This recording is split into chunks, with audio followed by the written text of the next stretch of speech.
Hey guys, Jeff here, and today I'm installing this really awesome vanity and sink I got at the Home Depot. Loving this product because it comes with the splashback, so there's no extra tile work. When it has no back on it, so if your plumbing's coming out in the wall, you don't have to be drilling holes. And if your plumbing's coming from the floor and you have to drill holes in the base, it acts like a shelf. So you can do this separately, measure it all up, and then set it into place. So you don't have to drill holes in your cabinet and then lift your cabinet over your plumbing. Just the shelf. It's awesome, it's priced affordable, and it's a great product for you. So obviously the first thing we got to do here is see how the cabinet fits in the space. Find out if it's going to sit square. Are the walls square? Is it being manipulated to be twisted? Am I going to have any issues when I tighten it to the wall? Do I need to shim it? So we're just going to take a look at all this, pound away and find that sweet spot and locate the stud in the wall. You can see here's the mud. Those are covering the nails, so we know that's where our stud is. And because I built this place, I'm not remodeling or renovating, I'm continuing the build. I know where that screw goes. I know there's no plumbing in the way. If you're not sure if there's any plumbing or electrical in the wall, make sure your screw isn't any longer than the thickness of the drywall and the cabinet and 1 inch in the wood. The issue that I have with this wall is it has a really big bow in it. And so in order to make the countertop fit the space because it's not square, the easiest solution was to just trace out the countertop up against the wall, cut the drywall out of the way, and recess the counter into the drywall. It's easier to caulk that after the fact than to have a huge gap on the side of your counter. Now, here we are getting ready to do the caulking. Just regular masking tape is fine. You don't need to use the blue tape, folks. This stuff is $2 a roll and it does exactly the same job. We're just gonna stretch this out and cover to the edge of the cabinet itself, and that'll allow me to fill that gap. Now the material that I'm using, this is DAP crown molding. This is interior use. It has incredible ability to stretch. And once I've set the counter in, I'm gonna use the same caulking to seal around the edge of that countertop up to the drywall. And we'll do the same technique that I'm gonna use here. I'm using my 4-inch knife, and the corner on that knife is actually 90 degrees. So I can hold it flush and square and just force that material into that gap. And if you have any issues or you have any gaps, you can just apply a little bit more, run it over once or twice or 3 times or whatever. Just make sure that it's nice and filled. This will not shrink, and you're gonna get a great result. Now come at it from the other side as well, and you're gonna get a perfect 90 degree. This is the difference between DIY and getting a professional look. All right, so we're gonna first address the drain line right here. I'm gonna stick a measuring tape on that. I'm gonna go 2 1/4 off the wall. All right, that's good to know. And we're going to just slide this in place. Right here, okay? And we're gonna eyeball it, the width of that fitting. There we are. Measure 2 1/4. Right, and then we're gonna just go like this.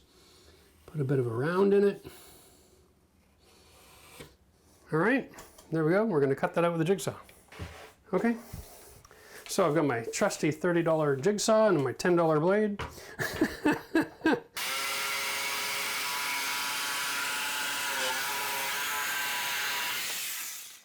Okay, and we're kind of rough in here. We're gonna check this out. Now, because this actually leads to underneath the cabinet, which could lead to access to critters over time, what we're gonna do is have some steel wool handy that we can stick in that gap just to make sure that everything is good. We don't want things in here.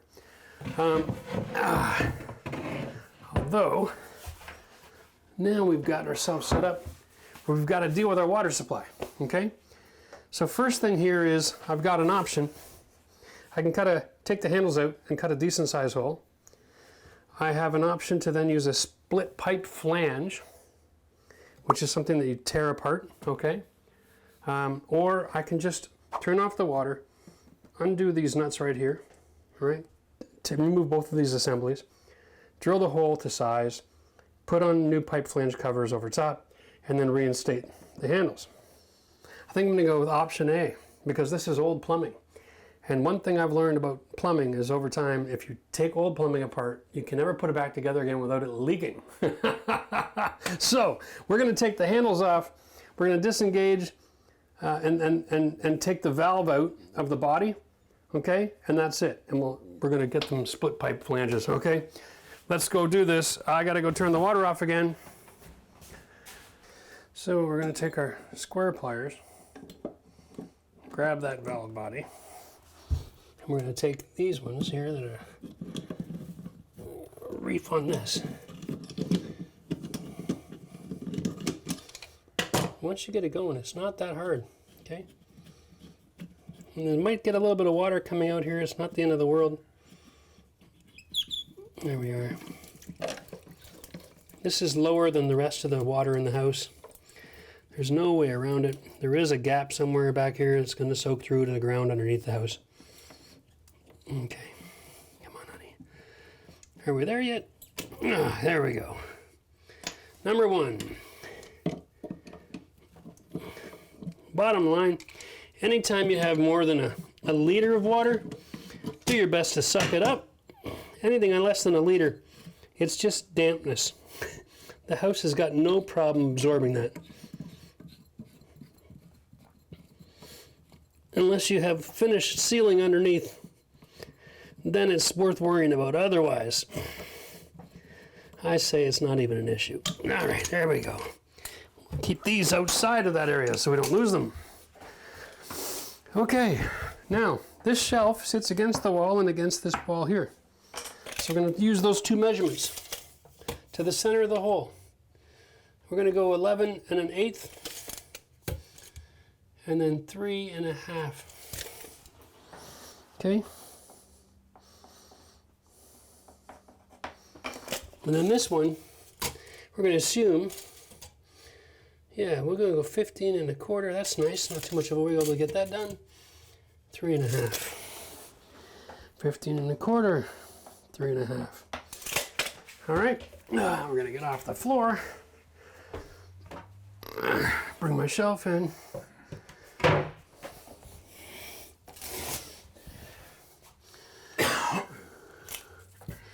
That's why I use the tape. Now I can translate my measurements. Okay, here is roughly 11 1/8.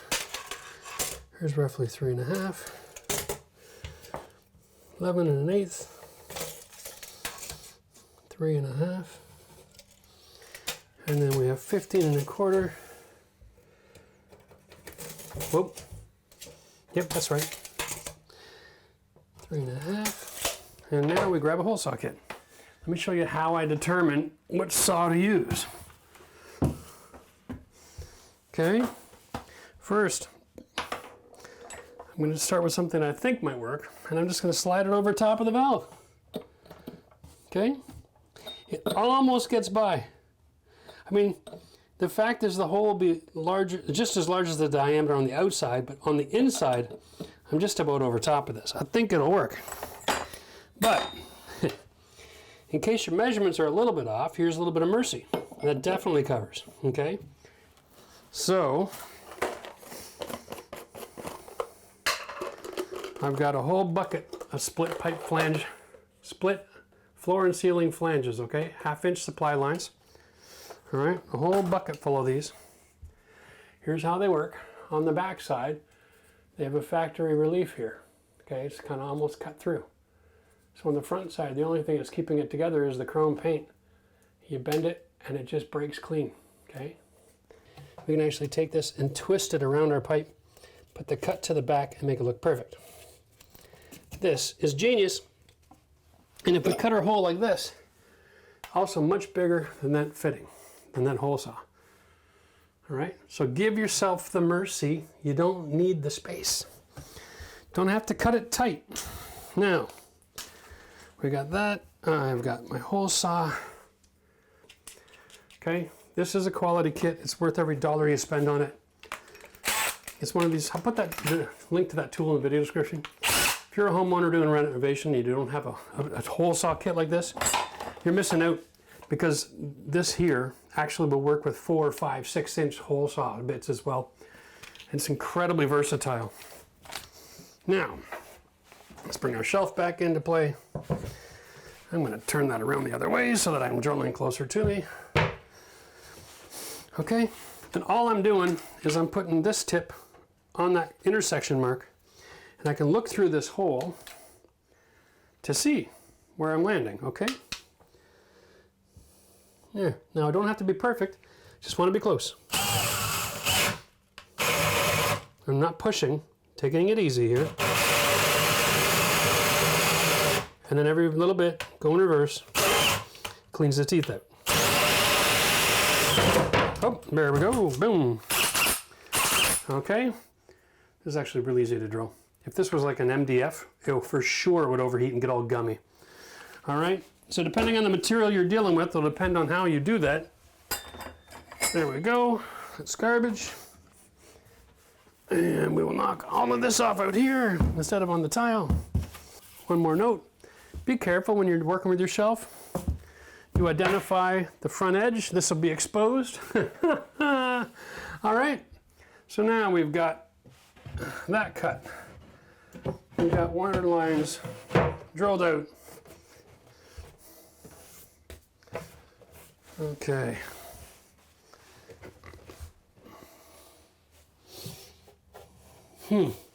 Beautiful.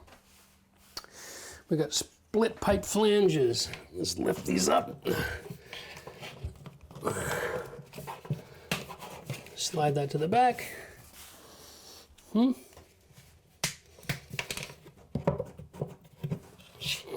Okay, that one barely makes it, eh? We're gonna get that to happen. Oh, come on, honey. Alrighty. Got it. Okay. That was close. Again, be careful. These products are all very sharp. And you can slice yourself open, you get a little damp. Skin is incredibly weak. Now, make sure there's no debris on that gasket, okay? Covered in black stuff. Here we go. We're gonna thread that back in. I'm gonna open the handle a little bit, release, expose that nut so I can see it. Here we go. Okay, one on the valve body, one on the nut. Gotta get the right location. Here we go.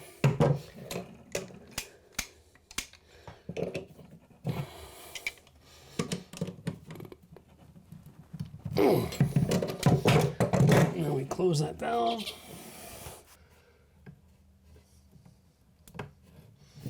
Yeah, I was cross-threading that oddly enough.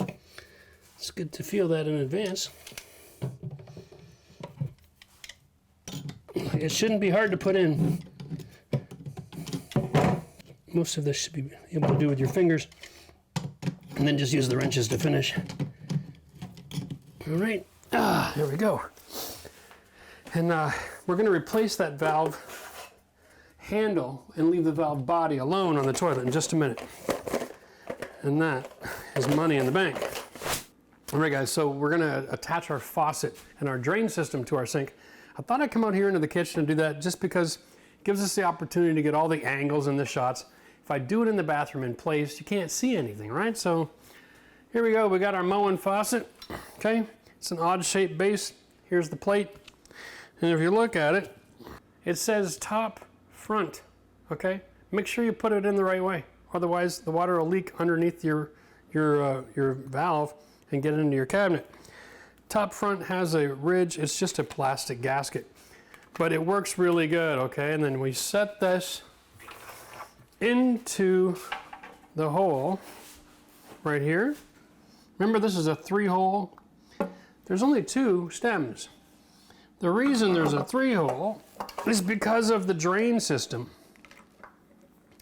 There is a universal drain system that comes with these faucets.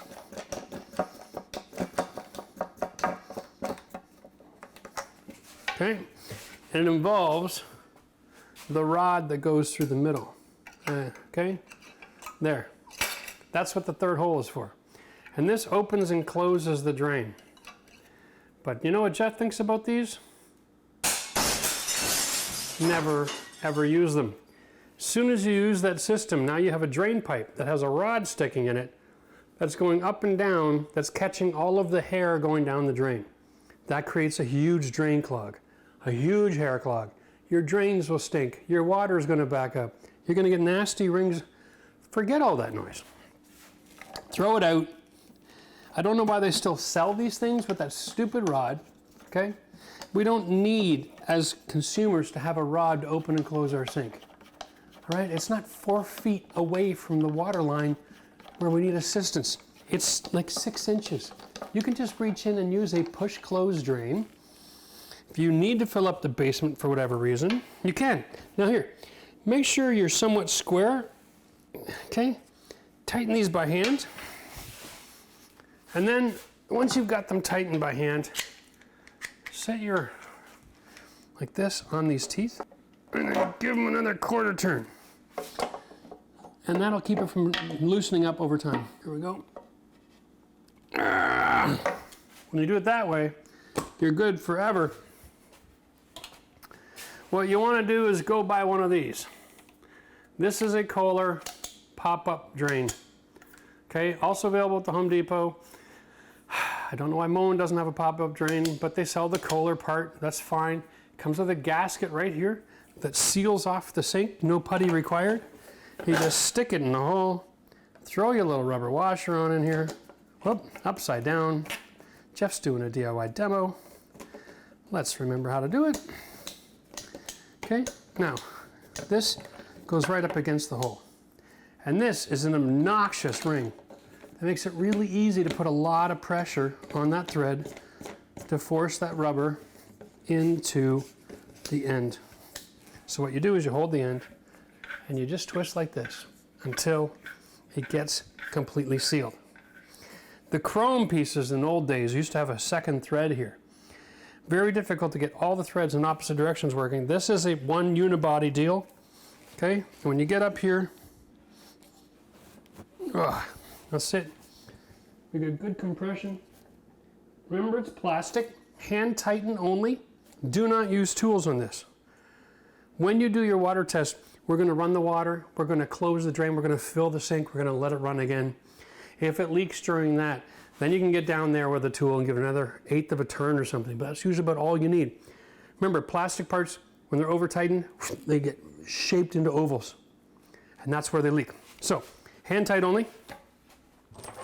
Our particular faucet, you have 2 options when you go into the store to buy faucet water supply lines. Well, actually 3. You can get 12, 20, or 30. These are the 30-inch version of a faucet supply line because I have a 30-inch cabinet. I'm about 6 inches off the ground. And you would think that the 20-inch would fit, but it doesn't. It comes about 2 inches shy of my... So, we buy the 30s every time. It's okay to have extra supply line on your supply line here. There we go. We're gonna go backwards until I feel it sit and then go forward. You're gonna go finger tight.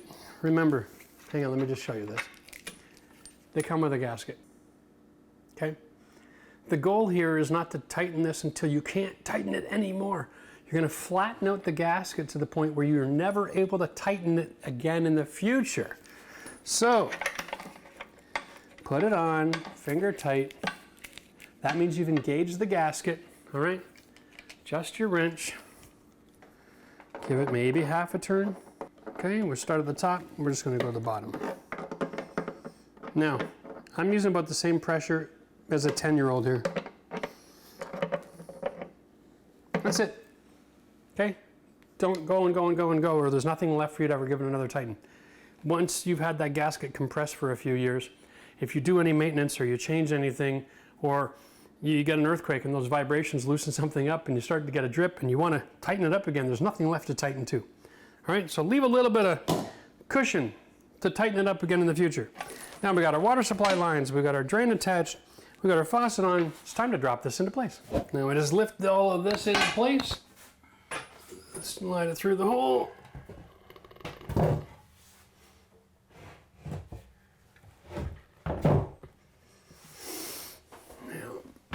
Shove it into that hole in the wall that we had made just for us. There we go.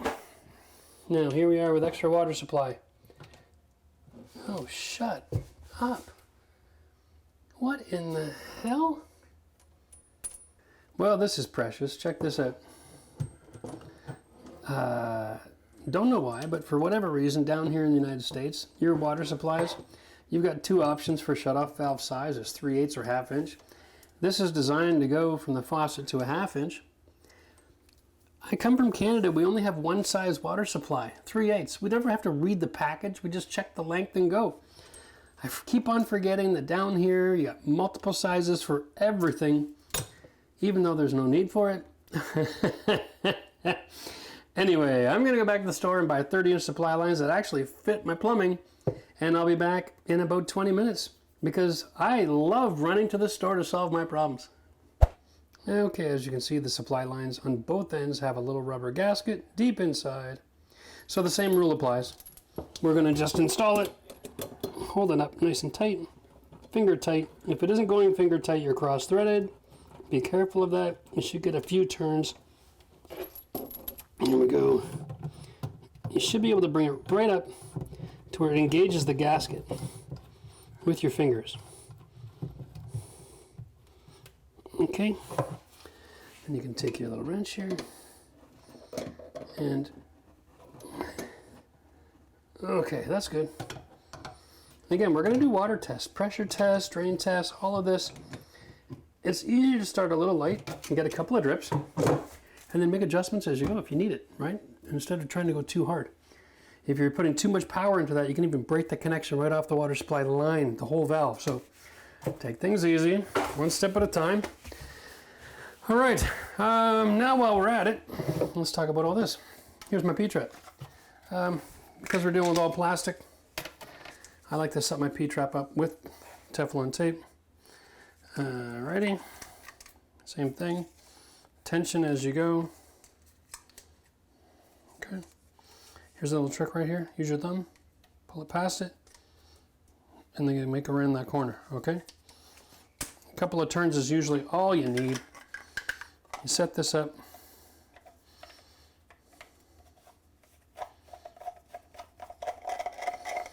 See, it's loose. Once it's a little stiff, just stop because we want to adjust our dimension first. This is the collar piece, and basically it's a wedge. So the threads here are going to go in that gap, and they're going to create pressure on this gap to close, and it'll close around this pipe. Seems rather bizarre, but when things are perfect circles, it's hard enough to slide on to begin with. All right, and I haven't even tightened it yet. So that's a good fit. It's 1.25" on sink drains, 1.5" on kitchen drains. That's universal in all of North America.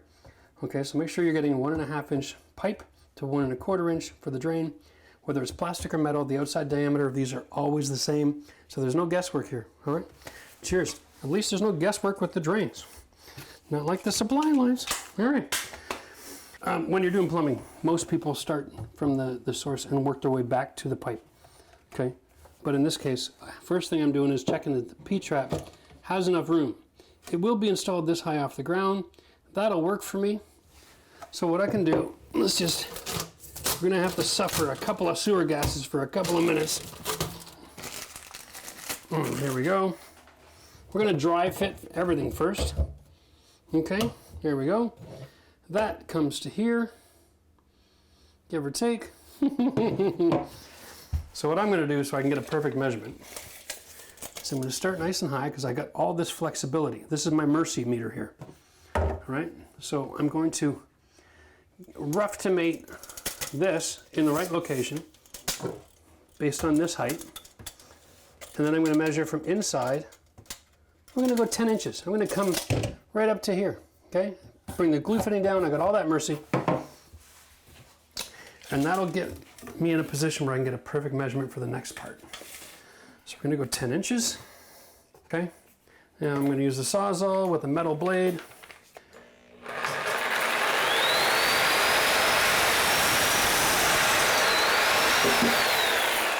And that cuts like butter. All right, clean off the burrs. Both ends. Okay, and we're just going to stick it in, twist it nice and tight. Again, we're dry fitting. Okay. Now, I got to, two things. I've got to set the depth of this where I'm kind of tight on the collar so I have the right position and the right angle, all right? The right height. I'm going to measure from there to here, minus 1/8. So we're going to go 7 5/8. Okay? And the reason you want to go just a little smaller is so that you, again, you have a little bit of mercy if when you push the pipes together, it's a little too long. So you go 7 5/8. We're going to cut on that. And when you're freehand cutting, you almost always cut too much pipe. It's hard to keep square with the hand tool like this. You can go to the chop saw if you want, but I like to just get this done and over with where I'm standing.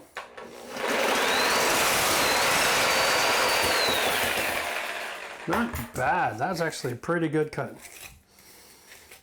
What about that?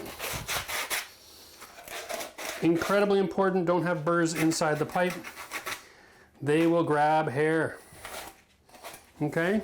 Now, we complete the dry fit by doing this. And then as we straighten out the P-trap, it pushes in place. All right, now we're good to go. Now we know this works. One last thing, starting down here, you put a black mark on your pipe and on your fitting, okay? On your pipe and on your fitting, on your pipe and on your fitting. This helps you line everything up when it goes time to install. Okay, now we can glue all these parts separate and we can just connect the thread when we're all finished.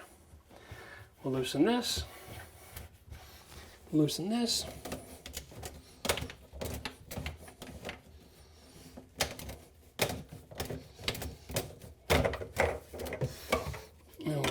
We'll glue all of this together in backwards rotation. There we go. Starting with the one thing that's got to be out of the way. I'm using ABS to PVC cement. These lines are not under pressure for sure. This stuff's more expensive than your 2-part solution that you guys use, but for an extra $1.50 a can to only have one application versus 2, for me, that is money in the bank. You want to do both the fitting and the pipe, push them together, twist and hold them, because there is this repelling action. I don't know the science, I just know what happens. Count to 5 and we're good. Okay, now we're going to push this up. We're going to bring that mark back forward where we want it. Okay, now we can connect the rest of this assembly. Same process.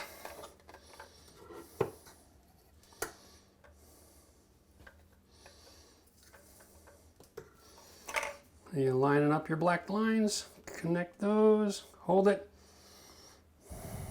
Okay, next one. This is plumbing made easy, right?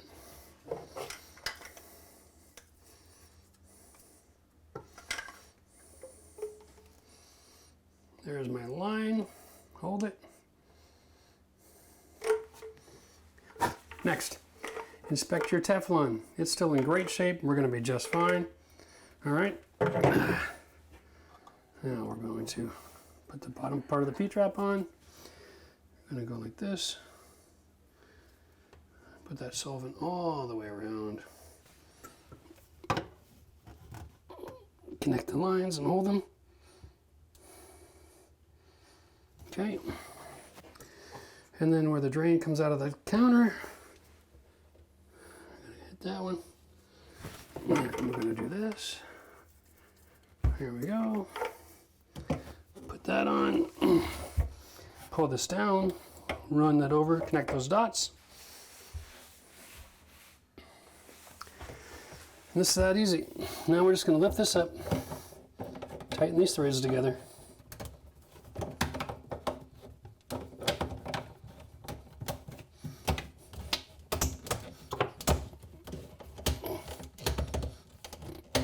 Okay. What in the heck? Here we go. I'm gonna tighten this. Make sure we have a slope downward here. Okay, that's important. But 1 degree is all you need. And we're ready for a water test. Drains take more testing and take longer to test because there's multiple situations. Water supply, if it's leaking, baby, it's leaking. Now we can check back in an hour or so and make sure there's no drips. If so, we can give it a like 1/8 of a turn. Let's do this now. First thing we're gonna do is check the water for passive drainage. Is this seal here good? And is the seal underneath good? All right, now, check that. We're looking for water coming out here. We're looking for water coming out here. That's our first spots. And then water coming out either above or beneath on this collar. Okay? So, and this can take about 5 minutes. So far, all of our glue joints are solid. There's no drips developing. Okay, that's nice. Everything's nice and dry. So we know that's working. Okay. Next thing we want to do, oops, I had the sink plugged. That was not the test I wanted to do. Yep, sure enough. Okay, we have a problem, Houston. That's why we have the rag. Okay. I am not happy with the way this went on. I'm feeling like I might be cross-threaded on this. Yeah, well, I think I did.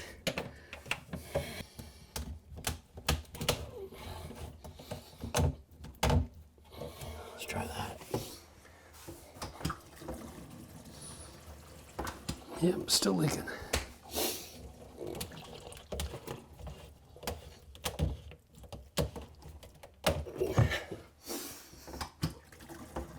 Oh, I'm just loving this. Pile of shit. You know, it's funny because I've done so many of these PVC traps in ABS. Never have this issue.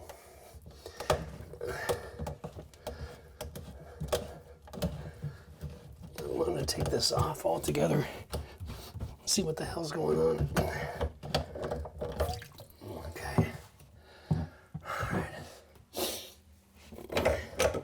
What is the problem here? So I've got to stop here. Okay. Well,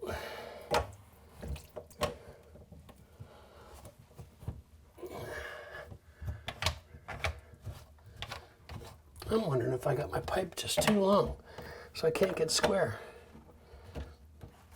See the angle here? It's such a tight 90 here. It's causing all kinds of problems. Right. So here's my issue. I have no ability to raise this pipe up anymore to get my 90 degree. So right now, this pipe is on an angle upwards, and the threads are also on a bit of an angle. So I need to raise my pipe to match that angle with this height. But this is such a tight 90, there's no room to loosen this off and make any adjustments. So what I'm going to do is I'm going to cut here, I'm going to cut here, because I'm at the full extension of my Mercy. I'm going to put in a coupling, which is only a 1/4 inch of material, buy myself another 1.5 inches so that I can reconnect this drain. All right, okay, here we go. Crazy.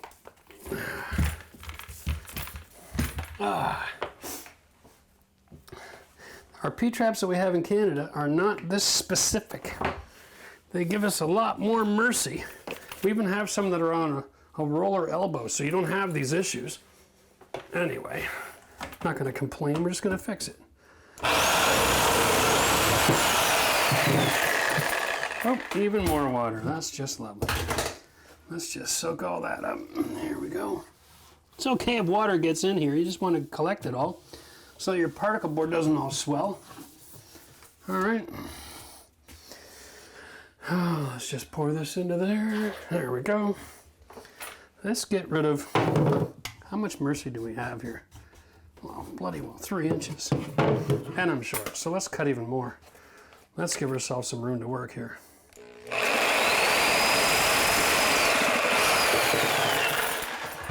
Okay. You might find that working with a solvent like that is not your cup of tea, and that's fine. I understand the idea of just taking it to a regular saw.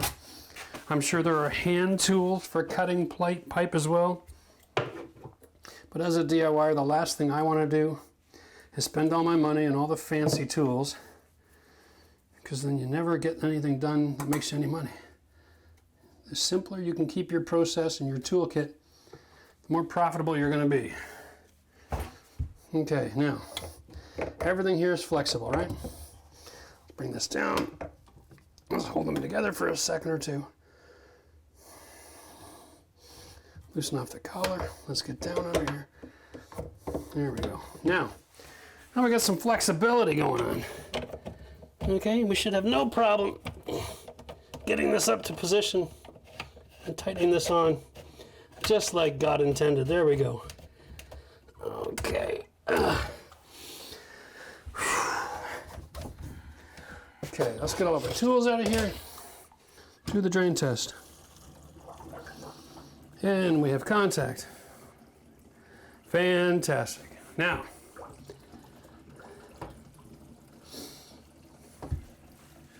like I said, generally we do just the faucet running first, and then we do the drain test. When you fill the sink and then run the water, you actually are overwhelming all of these other joints as well, because you're in it full of water while the air is glugging through, okay? So it's a more advanced test. But this worked great. There are no issues. What I'm going to do here now, we're going to leave a dry rag sitting right here for the next few days, okay? And we check on it periodically. We're going to be using the sink. We're going to leave the water supply lines open. We're looking for evidence of moisture developing over a few days in case something here needs to be traced back and given a bit of a turn. And that's it, all right? The next thing we're going to do is we're going to apply sealant and attach our countertop to our cabinet and to the wall. So let's retool. Now, guys, I've seen a lot of installations on the internet where people are putting silicone on the entire top of the cabinet and setting their counters in place. That is a lot of silicone. Like, if you ever need to change your countertop out, forget it, your cabinet's garbage. Here's what the pros do. And this goes for natural stone, granite, or quartz. Just a dab, okay?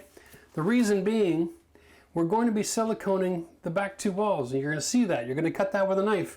And if it's just a dab, it'll only catch in one place. You can slide your knife under and release it.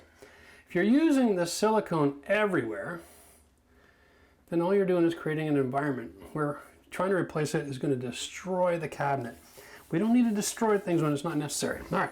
Now, this product here is a paintable silicone, okay? It's more expensive. It's a hybrid. Okay, so it's a hybrid technology, which means it's paintable and it's waterproof and it's a silicone, but it acts like a latex? Yes, it's amazing. Most paints and caulkings today, they've got new technology to bond those chemicals together. It's not a this or that, it's a combination. So we get the mold free, we get the 30-minute ready to paint. Amazing, that's worth the buck, right? So we're gonna do this here, create a concave seal so that ugly crack disappears. Here we go.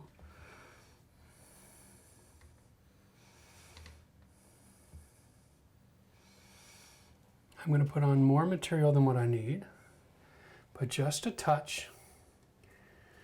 I don't want to be obnoxious with this. Okay. Start with a sharp tip. We just don't want shadows. The other thing is, because it's a silicone, it won't go gray, all right? Right away, we're going to wet our finger on a wet rag, okay? We're going to come up.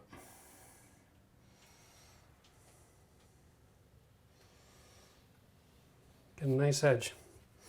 As soon as your finger's dry, go wet it again.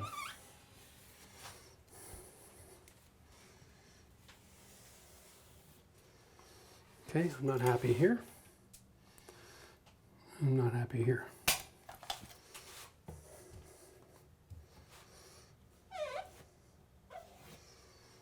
There we go. Remove the excess off the countertop. Don't worry about the wall. That paint's in. All right, that's ready to go. trust me on this. We can then take our paintbrush and we can draw a nice straight line back there. Same thing, we have a nasty shadow. It's going to collect dirt. You don't want to use clear silicone, which is what I would have recommended in times past until we had this technology. But now that we got a paintable silicone, we're going to make this countertop look like it's like it's designed to go flat up against the wall, which really, guys, they should be. You know, like if you get granite or quartz, it's square and they don't have a gap. But these things, they're making all these pieces of furniture make it look like they're designed to be in the middle of a bloody room. All right, there we go. We're done. Take the pressure off. Grab our wet rag.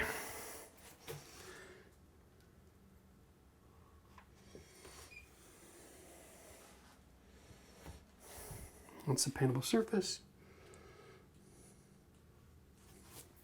You'll notice in that corner it's ugly. Not enough material for me to wipe away. I'm ending up having to dig into that hole to make that look pretty. Okay, so we're going to come at it from this way this time.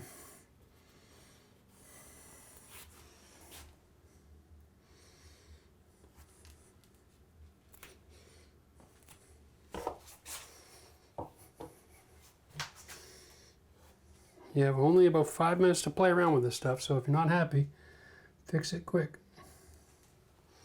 Till you see it as something that can be painted, it's not done. There we go. I think we got it. Right there. All right. It ain't over until you win. And I'll check this side. Oh, I still have a shadow.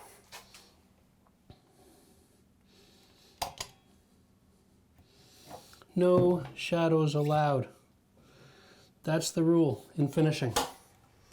Shadow is unfinished. Okay. Here we go. And on the bottom. All right. So I came into the bathroom this morning and I realized that I missed something. I don't, generally speaking, rely on cheater vents for my plumbing. Where I am in Canada, all of our vents for sinks are in the wall. But I have to add a shear vent to this line, just like on that box. What that does is whenever there's a vacuum in a line from water rushing, it pulls open to allow fresh air to chase instead of having a vacuum. And that keeps the water moving nice, and that keeps things from getting clogged up. So what I got to do is I got to take my sanitary tee here and line this up and then mark for a cut where those two inside corners are. Right here and right here. Okay. I'm going to cut this piece of pipe out, and then we're going to install that tee, put a little riser on it, and then put our cheater up here. These do not satisfy building code anywhere else in this scenario, and if you ever have to use them according to building code, this has to be higher than the floodplain of the sink, which means it should be installed somewhere other than in the cabinet. But because we're in a mobile home, there is no building code, just recommendations for how to do things. So here we go, try to keep this straight. You'll find it's easier to do 3/4 on each side straight and then finish it off. Alrighty, here we are. Get that blade back in that spot.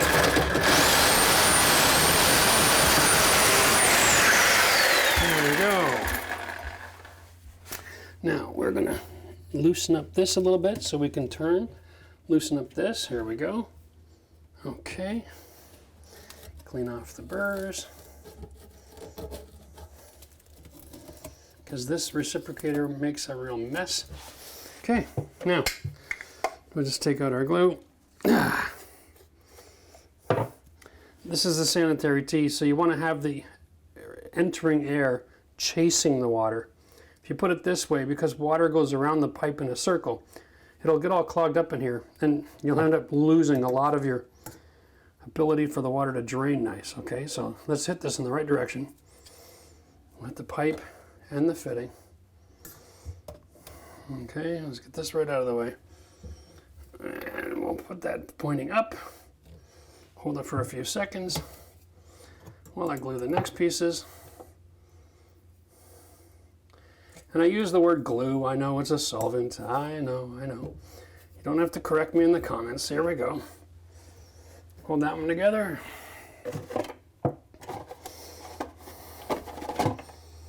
Okay. Beautiful. Now this needs to be torn off.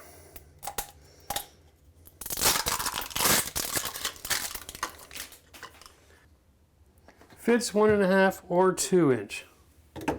Oh, wow. Okay, here's a great design. So this is 2 inch diameter. Inside is 1.5, but it's all one piece. Okay, that's really great. I thought I had to go back to the store. I'm like, no, not again. Now, we're gonna take Teflon on the threads because this is exposed to the sewer gas the entire time it's installed. All right, so we wanna make sure that we can get this sealed off. All right, and this is how this works. Okay, watch this. It falls in place. As long as it's upright, it's in the closed position. And then when the vacuum creates, it pulls it open. Now we're just gonna hand tighten this because the Teflon is gonna do the job. Now we're gonna add solvent at the 1.5 inch location. Okay, and on the pipe. And hold that for a second.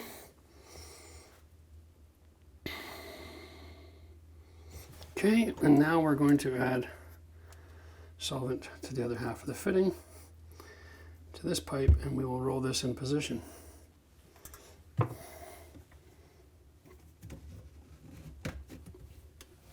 There we go. Tighten that back up. Tighten that back up. There we go. Problem solved. Now, because we've affected this area, we have to go back to the drawing board with our water test. Okay, let's get a different rag in here to clean this up, because we got a little bit of moisture. There we go. Garbage. Open the drain. Double check for leaks. Fantastic. Plug the drain. Let the sink fill about halfway up. Overwhelm it with water and see if it leaks. And then if it doesn't leak, we'll leave this here for another week or so while we're finishing off the rest of the details of the house and be able to use this sink and double check that over the long term it didn't develop something. Sometimes with threads it takes a long time for water to develop a leak. Here we go. Specifically checking the collar, checking this collar. And that drained really efficiently. Now that it's got fresh water. Fresh air, sorry. Okay, well there's that little problem taken care of.